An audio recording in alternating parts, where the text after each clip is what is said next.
been to the shed. I've got the keys. I've got some.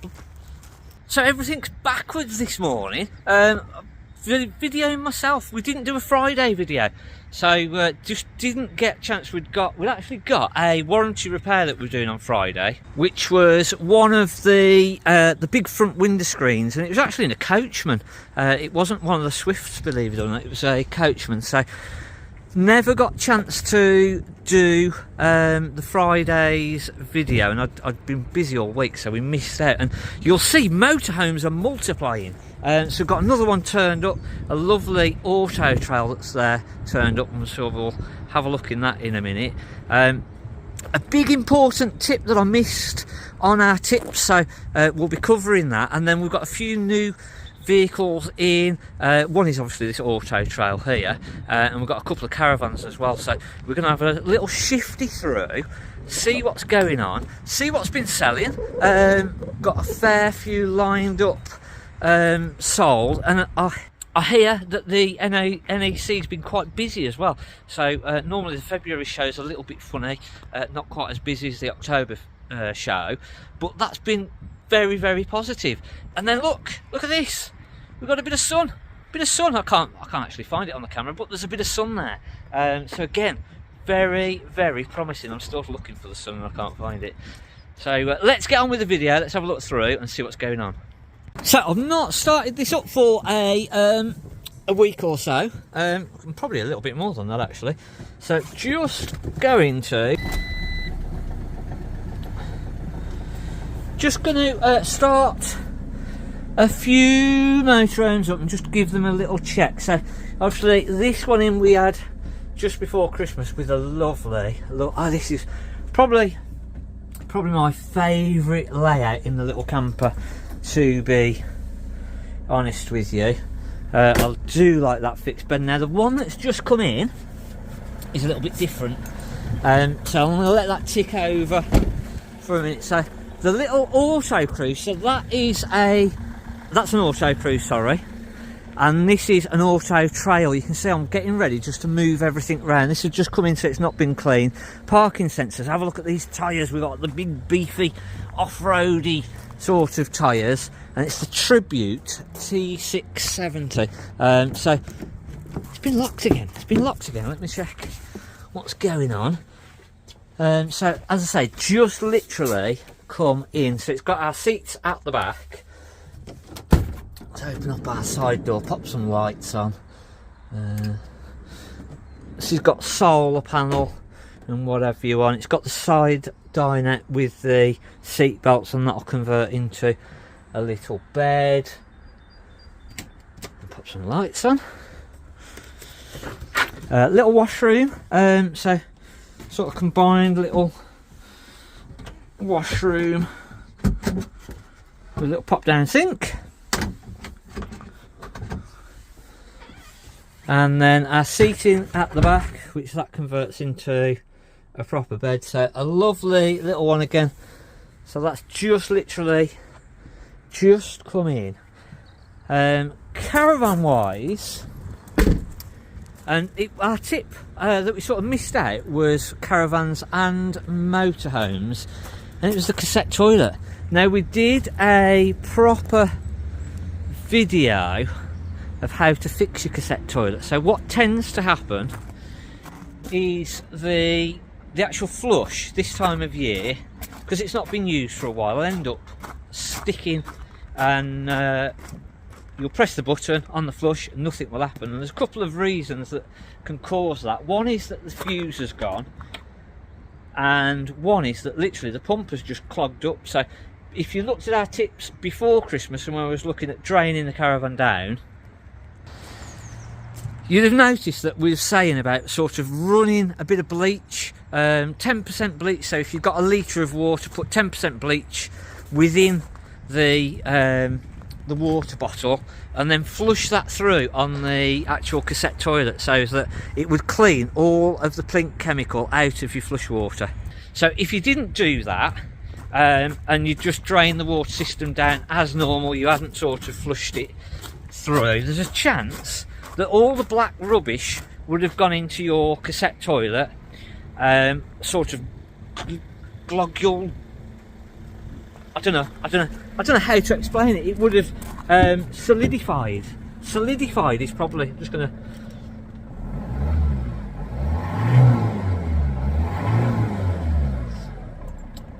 Don't need to do too much on this because this has got a solar panel, but I like just to run them a little bit and then give them a little bit of a run around the yard on the motorhomes, and that's what I'm going to sort of do today when I move everything around, because I want to reposition. That's what I'm going to sort of do, is actually just give them a little bit of a run around the yard and a proper charge up. But on your cassette toilet, yeah, it's going to sort of solidify is the word I was looking for.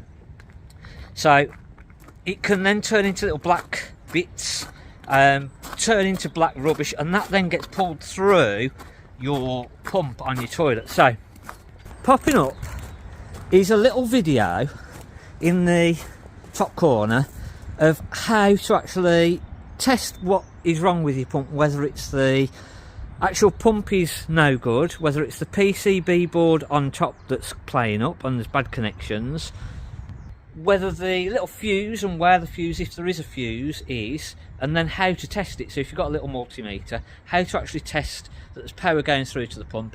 But a really easy little pump check that you can do is when you press the toilet flush button.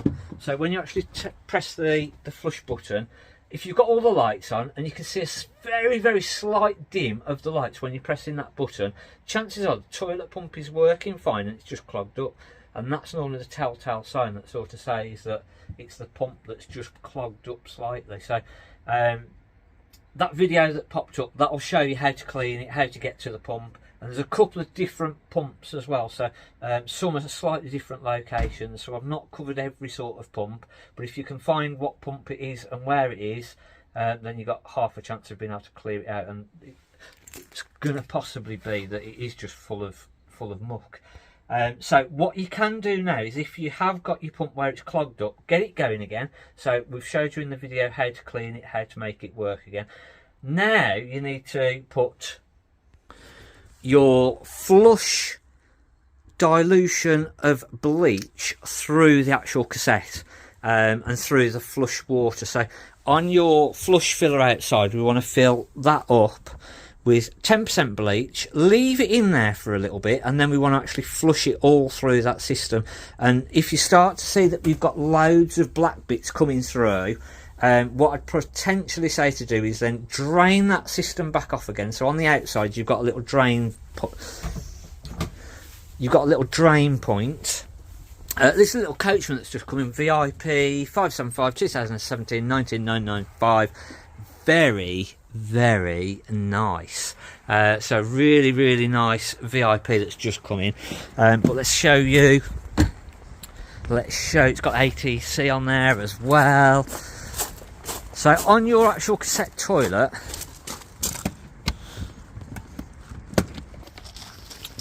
you want to drain off. If you start seeing black bits coming through, you want to drain that off again then. So don't put too much through the actual pump, because it's just going to clog the pump up. Drain that off and then fill it again with a bit more water and bleach. Let it sit in there for a little bit, and then we'll clear and pull that back through again. And hopefully that will sort of clear any rubbish out of your flush system and get it working again as it should do, and hopefully not sort of plug that pump back up again with rubbish. So what we can then do is obviously empty all of our flush water through the pump and into the actual cassette.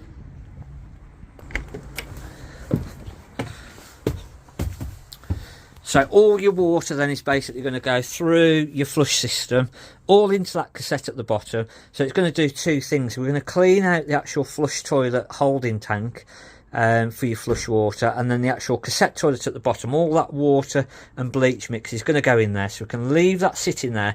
We can then give that a good sloshing around within there, and then give that a good empty out. So we've cleaned out then our cassette at the bottom, given that a bit of a freshen up, and then we can put a little bit of blue chemical into the cassette just so that it sort of sits nicely then and it doesn't dry out. And then we can reflush our water with just clean water, give that 4 or 5 pops through, make sure we've got no black bits coming through on the actual pump there, and then we'll drain that water back off again. So we've sort of flushed our water system for our flush water about 3 times then, hopefully.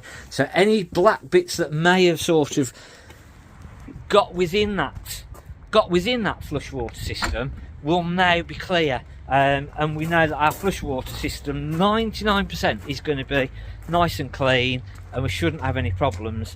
What I'd potentially then do is the next day, if you can, just go back to it again and just give it a bit of a flush through again, just make sure that it's still all working okay. And if you've got the pump out, just a little bit of silicone spray through that pump just to free it back up again, and probably even if you've flushed it all back through, just pull the pump back out again and a little bit of silicone spray again, so just gives it a nice clean. So nice Bailey Valencia 2018 with the mover. Nice van this is, nice looking van. Got some more at the back, so there's some new ones at the back there as well, so we'll have a look at those in a minute. So that is nice van with mover, Alco ATC 2018 at 18495. So very nice big fridge freezer, lovely big fridge freezer. So this is a nice separate shower and toilet at the back. So very nice van.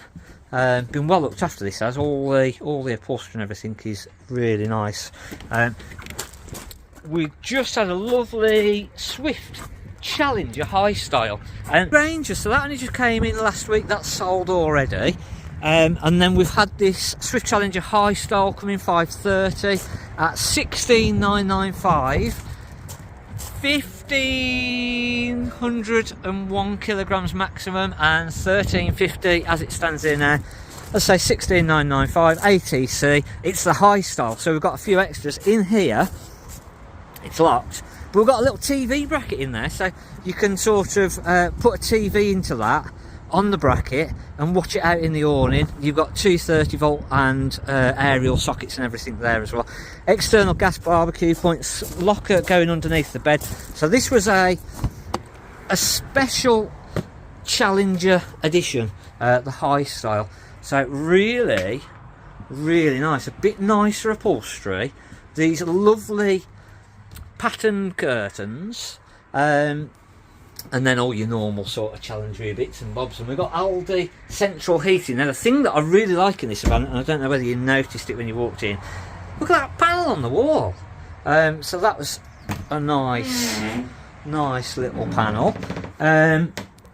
We've got a bit of a build update. So that's coming, just sort of showing where we're up to. We're not far off now. I think I've got one more bit to paint, and then I've got to decide exactly what colour we're going to go for and do a bit of test painting. I think we were thinking about wrapping it, but I think I'm painting it. So I'm going to see if my painting skills are any good. It's alright in the primer, that's not really so much of a problem, but when you start getting the base coat on ready for the lacquer, that's when your painting skills get tested. So let's go and have a look at that, and then we'll have a look at what else has come in, and we've got another little tip for you as well. So, just trying to get a little bit more paint done on the lorry, so hopefully when I show you this next clip, this top half of the lorry will be painted. So, Batmobile done on one side. So I've got the cab, I've still got a little bit of bodywork on the top section of the cab about there, just to do. And then I need to really turn the lorry around, pull it back into the unit, and then do that cab. Back doors are all done. So basically one complete half of the cab is complete. Bluetti is back up 100%.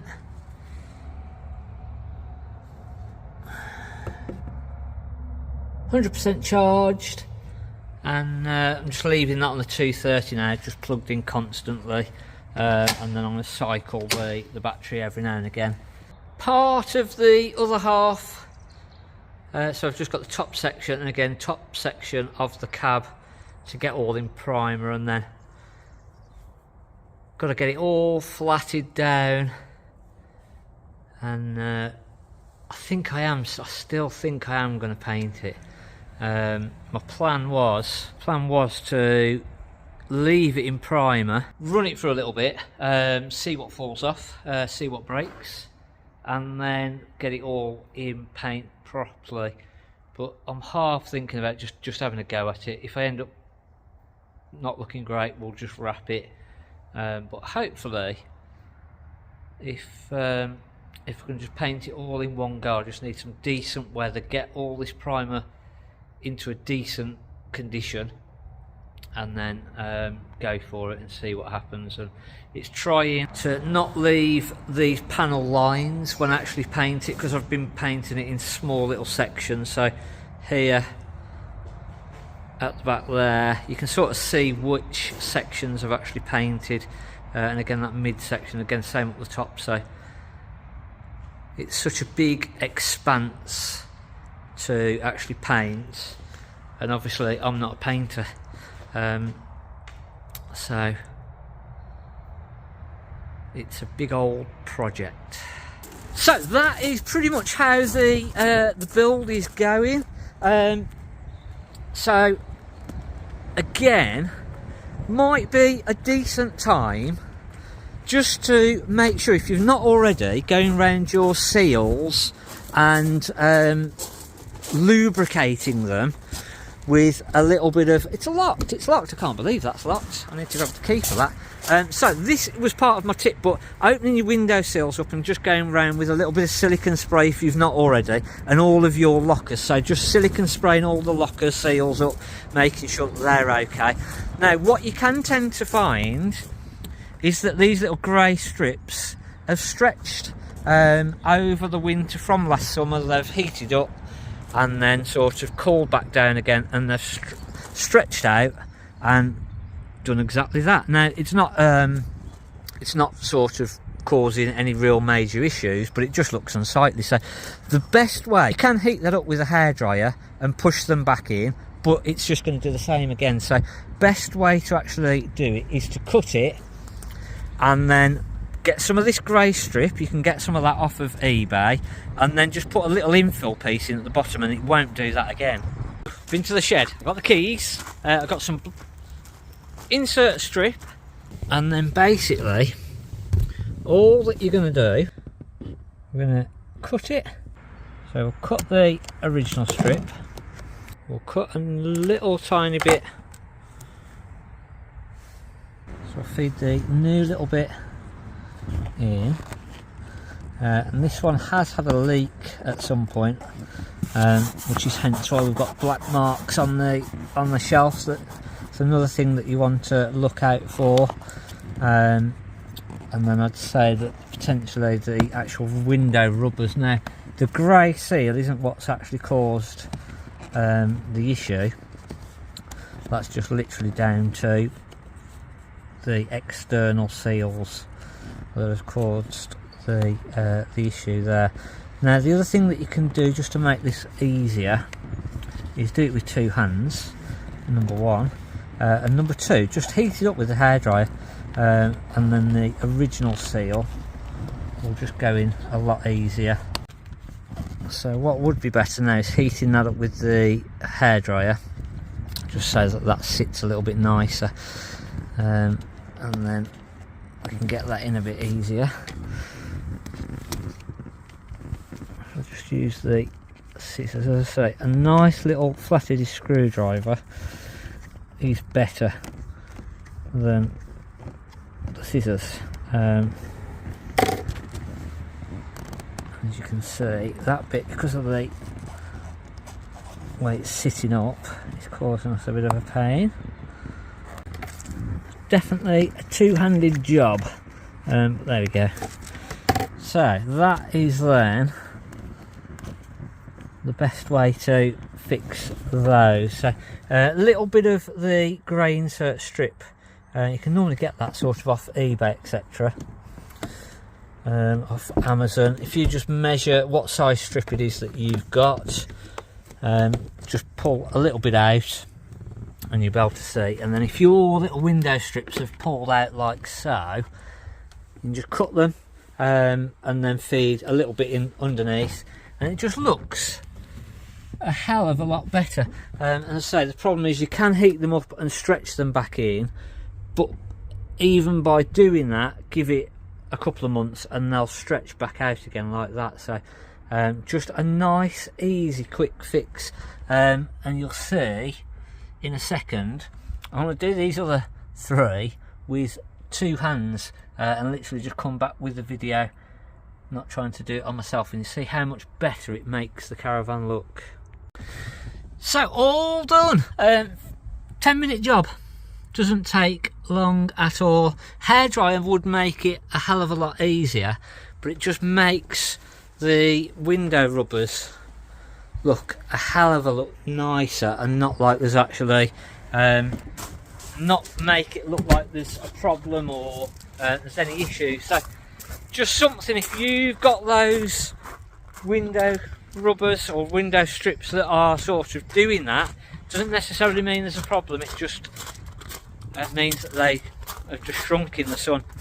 And we'll get that with other trims within the Caravan. I've noticed sort of where you've got trims around different parts in the Caravan exactly the same. Sometimes you can't really infill a piece like that, but you can sometimes heat them back up and glue them in slightly if it's more of a beading trim that's around an edge in something. Find something, don't think this has got anything like that, but sometimes you'll have a beading edge which is like a T-piece that knocks in, and they'll shrink. They'll just go over time and they'll shrink in. And again, if you little bit of glue in one end, heat it up, stretch it down, and a little bit of glue at the other end, and just stretch it back in, and that's a way that you can get those back to how they should be. But typically no little beading strips in this one.